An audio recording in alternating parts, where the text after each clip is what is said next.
On today's show, Pierre-Luc Dubois meets with the Capitals media.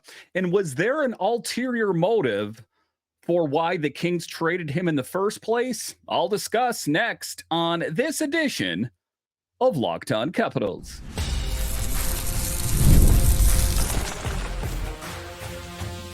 Your Locked On Capitals, your daily podcast on the Washington Capitals, part of the Locked On Podcast Network, your team every day. Well, hello and welcome into this edition of Locked On Capitals. I'm so glad you decided to join me today. As always, this podcast is free and available on all the major platforms, including the SiriusXM app and on YouTube. And I want to thank you for making this your first listen each and every day. My name is Dan Holme. I've covered the Capitals for the last 3 seasons for Locked On and various other outlets before that. I'm also the host of the weekly show called The Capitals Minutecast, available wherever you find your podcasts. You can find me on Twitter. It's at DanCaps218. You can find the show on Twitter. It's at Locked On Caps. And the best way that you can help grow the show is to subscribe to Locked On Capitals on YouTube and comment anything down below. Today's episode is brought to you by Game Time. Download the Game Time app, create an account, and use code LOCKEDONNHL for $20 off your first purchase. Terms apply. So in this edition of Locked On Capitals, we talk about PLD as he meets with the Capitals media for the first time. I'll give you my thoughts on that. A little bit later, we'll talk about his motivation and how he feels very motivated for the fact that the Kings wanted him out of LA. And I think that that lit a fire underneath of him that will be advantageous for the Capitals. And then after that, we'll talk about ultimately why the Kings dealt him in the first place. Was there an ulterior motive? But just to get it going here, talking about him and just my first observation, as he seems like a pretty pleasant person. If you just kind of gauged what kind of player he is, you would have the perception that he was angry, that he probably took it out on the press. Not the case, pretty mild-mannered. I think has a pretty good attitude, was happy about coming to the Capitals, and how he said he had no ill will or bad feelings towards the Kings. All things considered, just talking about how he was, how he presented himself. I thought he presented himself very well. I'm not going to say that's necessarily going to translate to the ice, but I do think he is motivated this season to prove a lot of people wrong, that he was worth it. And I think that the Capitals will benefit from that. But just talking about it here, his career upheaval. A lot of things changed for Pierre-Luc Dubois. We know that he wanted out of Columbus. He wanted out of Winnipeg. He didn't necessarily ask. He didn't, as a matter of fact, ask to be moved out of LA. The life Pierre-Luc Dubois envisioned for himself a year ago no longer exists. Back then, he had requested and then been granted a trade from Winnipeg to Los Angeles, signed a contract for $68 million over the next 8 seasons, and thought he would be a big part of the Kings' future. I mean, if you're signing a contract of that nature for $68 million for 8 years, it seems like the team that signed that contract is fully vested into you.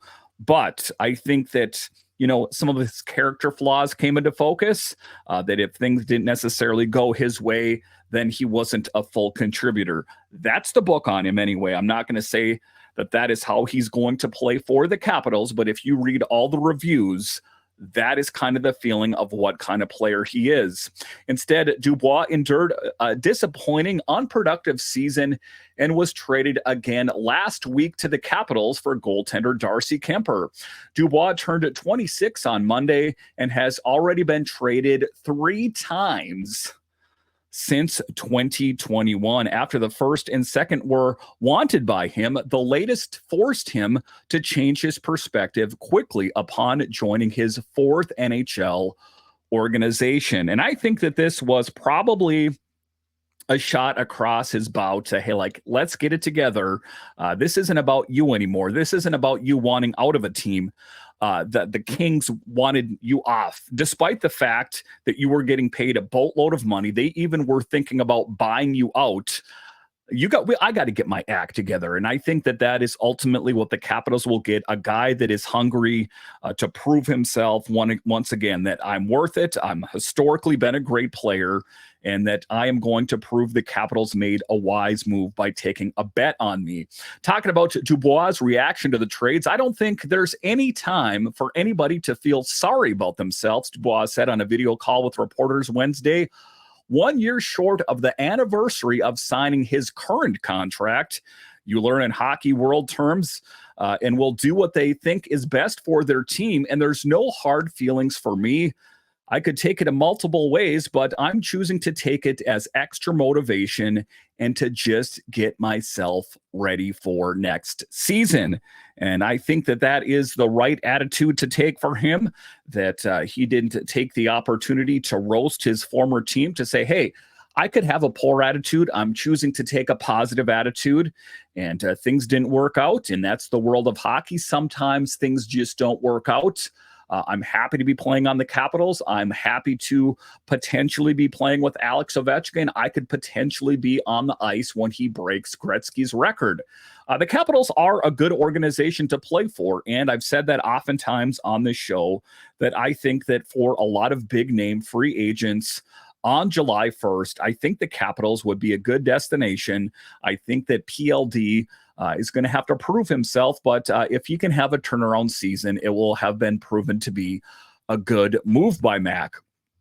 Talking about Dubois' motivation and future with the Capitals, Dubois acknowledged he probably did not need more motivation after putting up just 40 points, the lowest of his career in a full 82-game season. The trade gives Dubois another fresh start with Washington.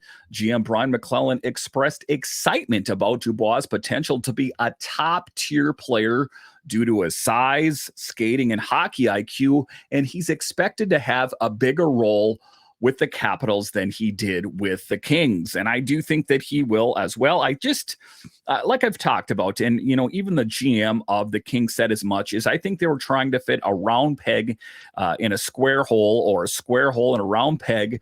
And it just didn't necessarily work with the systems that were in LA. It doesn't mean that he is a bad player. Maybe it just wasn't maybe the right environment. Maybe it wasn't the right coach for him at that particular moment. I'm not trying to cut him excuses. He does have to prove himself, but I'm just willing to entertain the thought that maybe it wasn't a match made in heaven. And then there's also the relationship between Dylan Strome and Pierre-Luc Dubois. They played together. Dubois is optimistic about joining the Capitals and teaming up with center Dylan Strome once again. He looks forward to pushing each other and learning from Strome. Dubois is at the stage of trying to get back on track and is looking forward to playing with the Capitals, feeling welcome being part of the team. And I do think that Spencer Carberry potentially could be the perfect coach at the right time for Pierre-Luc Dubois. Again, I've heard similar things before. I heard this about Evgeny Kuznetsov, that, hey, Kuzi has struggled with this team, but we got Spencer Carberry here.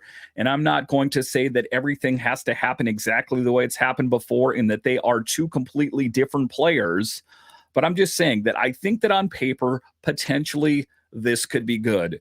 Will it actually be a good deal? I guess it remains to be seen. But I do think that if we all kind of take this positive attitude that, he's on paper a pretty good player, if you're willing to kind of scratch the last season off and forget the fact that he's asked to be traded and has been traded multiple times the last couple of years, that potentially he could fix, at least in part, what is ailing this Capitals team.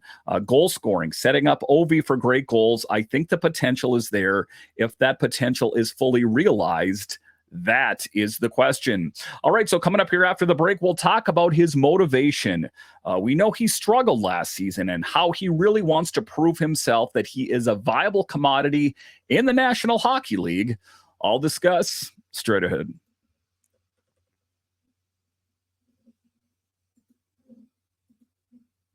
Game Time is an authorized ticket marketplace of Major League Baseball, which makes getting tickets faster and easier. Prices on the Game Time app actually go down the closer it gets to first pitch. With killer last-minute deals, all-in prices and views from your seat, and their lowest price guarantee, Game Time takes the guesswork out of buying MLB tickets. And listen, I know oftentimes life is busy, and you might tell yourself, on my break today at work, I'm going to get Nationals tickets, and you get busy and you forget about it. Well, fear not if you are using the Game Time app, as ticket prices actually go down the closer it gets to first pitch. So take the guesswork out of buying MLB tickets with Game Time. Download the Game Time app, create an account, and use code LOCKEDONNHL for $20 off your first purchase. Terms apply. Again, create an account and redeem code LOCKEDON NHL for $20 off. Download Game Time today. Last minute tickets, lowest prices, guaranteed.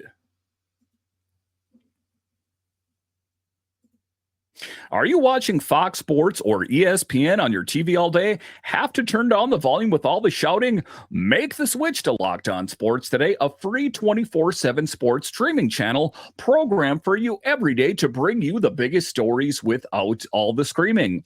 Locked On Sports Today brings you the can't-miss analysis, opinions, and news streaming 24/7 on YouTube or the free Amazon Fire TV channels app, part of the Locked On Podcast Network. It is your team. It is every day. All right, welcome back into this edition of Locked On Capitals, part of the Locked On Podcast Network.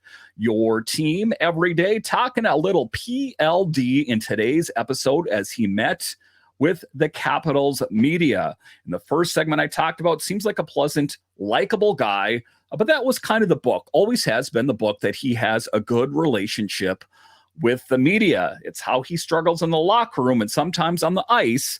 Those are the things that potentially need to be worried about.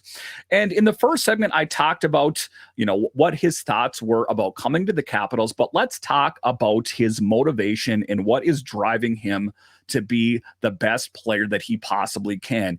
He got pushed out of the Kings. Make no mistake about it. You can't candy coat that anyway, that, hey, I'm going to make this into a positive. He didn't perform and they wanted out. They're like, oh, the GM of the team's like, I realize I made a mistake.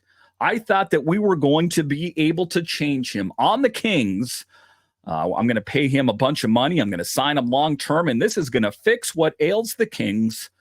As it turns out, it wasn't the case. It was said that it was the wrong system at the wrong time, and that is ultimately the motivation for PLD to prove himself this season on the Capitals. And I think pride is at stake. I think reputation. I think that oftentimes these guys live on former glory. Like, I was this great player at one time, and I can just kind of coast the rest of my career based on the back of my hockey card in previous years. Not the case. He got kicked to the curb by the Kings. Again, that had to be a pretty sobering moment for a guy that historically has put up some pretty big numbers.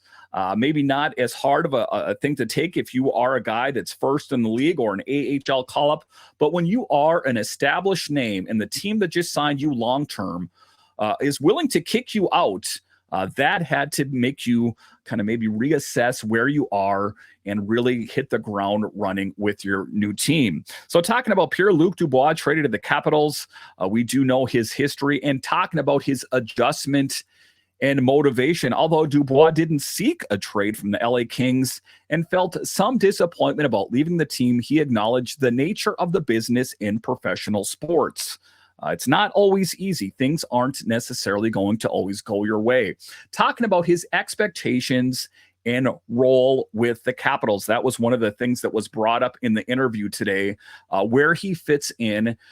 Mike Vogel talked about him playing on the power play, and he mentioned the various spots that he played on the power play, and that he has no problems playing on the power play, and at times has been a dynamic player. He also mentioned that that wasn't a role that he took on as great last season, as it was, all things considered, a rough season for PLD. He was oftentimes, previous in his career, higher up in the lines, first line, second line. He was down third and sometimes fourth line with the Kings. Again, sobering for him, and there's already talk out there that he might be playing on the top line with Alex Ovechkin. I'm going to go ahead and say that Dylan Strome's probably going to battle him for that top line center position, but that's how it's already beginning to get sketched out. So let's talk about his expectations and roles with the team. Dubois feels welcomed and highly valued by the Caps coaching staff and management. He embraces the idea of contributing in various aspects of the game and demonstrates a willingness to adapt to the team's needs. It's one of the things he said that, much like me, he's a black and white guy. He does not survive well in the gray. So if he knows what's expected of him, he will strive to meet those expectations. I think that he felt with the Kings that oftentimes what they wanted from him was a little bit blurry, and it wasn't necessarily a style of play that fit his style of play, what kind of player he is at his core. And I think that ultimately that's where he struggled. He recognizes the team's need to he recognizes the need to earn his minutes and be prepared to take on extra responsibilities expected of him in Washington. The Capitals have had what I'm going to call head cases in the past. I'm going to go ahead and say koozie. I think you know what I'm talking about there. Sometimes he was checked in, sometimes he was checked out, sometimes he was a healthy scratch. That is the thing that kind of worries me about Pierre-Luc Dubois, a guy that you could also dub a bit of a head case. He had a rough go of it with John Tortorella, that he had a rough go of it in LA, that it's interesting that, the Capitals minus one head case to add another head case and hoping that Spencer Carberry once again can turn it around. So that's the big thing is I think that with Pierre-Luc Dubois, he's going to have to understand what is expected of him. I think that one of the things that suits Spencer Carberry and makes him such a valuable head coach is he is a great communicator. When he explains something, you know exactly what he's trying to explain. And I think that, for a player like Pierre-Luc Dubois, that could be exactly what he needs. I'm hoping and I know that I talked about when he first came to this team, I didn't think it was the right move. I want it to be the right move. I'm going to go into this season with a positive attitude that Mac went out and made the right decision. If it doesn't work out, it doesn't work out. It's there. The contract is signed. There's no take backsies. We're not getting out of this one. He is here. So let's make the best of this situation. He wants to make the best of this situation. And that's the best case scenario, because if we enter into this season saying that we're doomed and we made such a huge mistake, then I think that you're going to be a self-lived prophecy. You're going to be actualize what you think that you are. If you're going to go into the situation saying this is not going to work, well, surprise, surprise. If it doesn't work, who's surprised? So I think that as Capitals fans, I think as far as Pierre-Luc Dubois and the players around him, if they put him in a perfect position to succeed, give him clear expectations, I think that he can excel in the environment that is the Washington Capitals. There's been many reclamation projects that have come through DC. Oftentimes they turn out well. Could Pierre-Luc Dubois be that kind of reclamation project? I really hope so, because there is high expectations that we need that chemistry with Alex Ovechkin at the center position. Ovi himself said that he struggled with that. I think that Pierre-Luc Dubois, at least on paper, fits the bill of being that top line center for Alex Ovechkin. Again, it could be Strome, it could be another player, but right now I think that PLD is a front runner to be that top line center to help take Alex Ovechkin to the next level, because we know that Ovi struggled with the subtraction of Backstrom and Kuznetsov and the constantly jumbling lines, that he didn't feel a rapport or a chemistry oftentimes with the players that he played with. I think that Pierre-Luc Dubois and Alex Ovechkin should spend some time together, get a chance to know each other a little bit, and I think that way they could hit the ground running. Maybe they've already spoke a little bit more. I'm sure that being he's the captain of the team, he's reached out.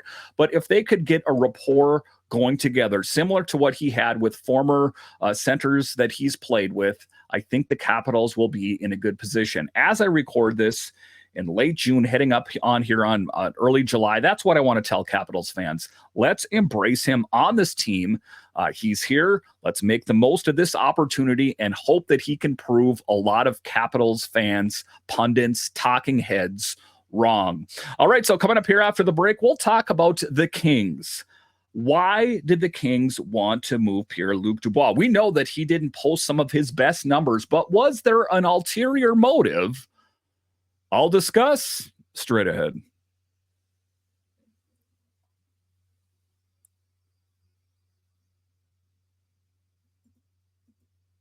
All right, welcome back into this edition of Locked On Capitals, part of the Locked On Podcast Network, your team every day. So talking about the Kings and their motivation, why did they want to move on from Pierre-Luc Dubois after just signing him to an 8-year deal and making a boatload of money? Why were they willing to walk away and just trade him 1-for-1 with the Capitals for Darcy Kuemper? Well, they got a good goalie for sure. But if we widen the lens here a little bit, was there an ulterior motive? Some people are talking about maybe the Kings were trying to position themselves. The discussion around the future of Mitch Marner and the potential for a trade continues to stay in the spotlight. Recent events, such as the trade of Pierre-Luc Dubois, have sparked further speculation with Dubois, who also had a full no movement clause being dealt. It has brought attention to the possibility of a similar move involving Mitch Marner. Just in this episode, that's what I'm talking about. I'm concentrating on Pierre-Luc Dubois. I talked about what's in it for the Capitals. Let's talk about his former team, the Kings. What was in it for them?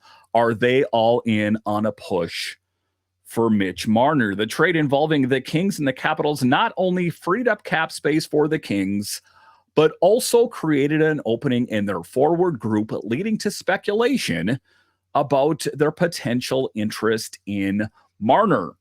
Several factors make the idea of Marner joining the Kings intriguing. Marner holds a significant influence over his future with the ability to determine where he will play.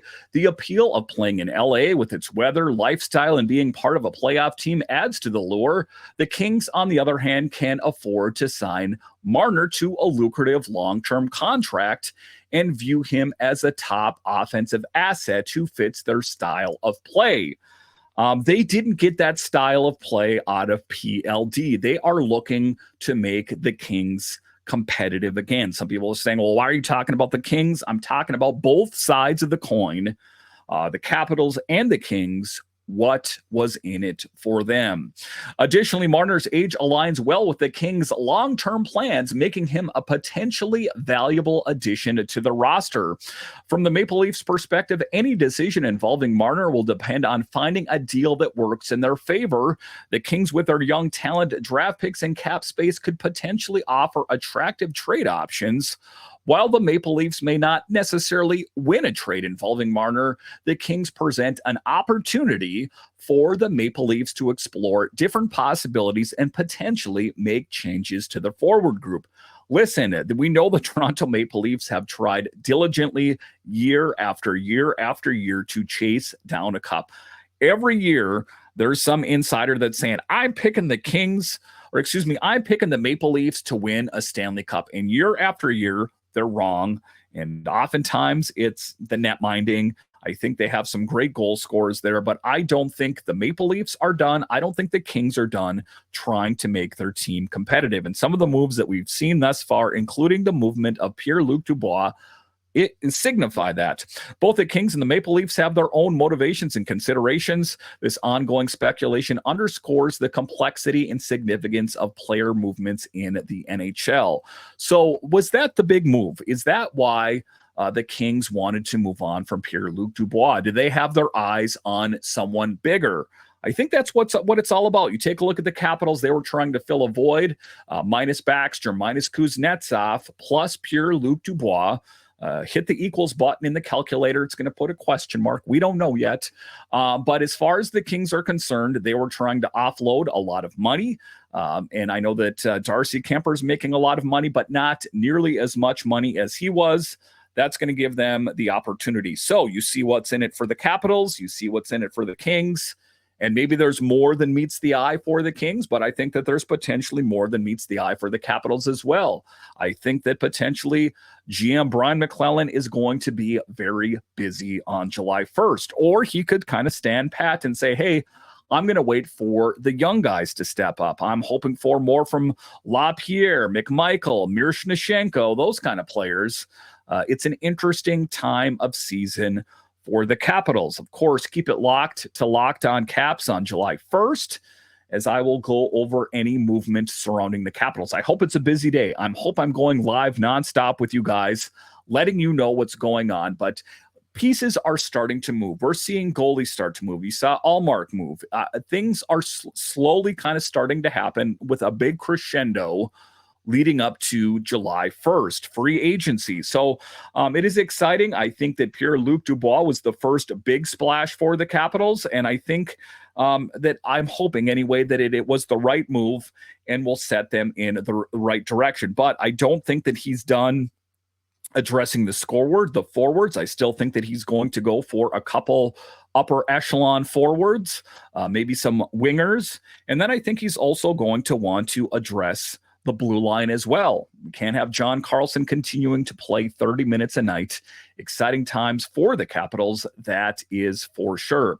Listen, once again, I want to thank you for joining me on this edition of Locked On Capitals, your only daily year-round podcast covering the Washington Capitals. And I want to thank all of you that listen on the audio side and watch this on YouTube. You are ultimately what makes this show successful. When you're done here, head on over to Locked On's 24/7 streaming channel, available on the free Amazon Fire TV channels app and on YouTube. All right, once again, I want to thank you for joining me on this edition of Locked On Capitals, part of the Locked On Podcast Network, your team every day. My name is Dan Holme, and I'll talk to you again next time.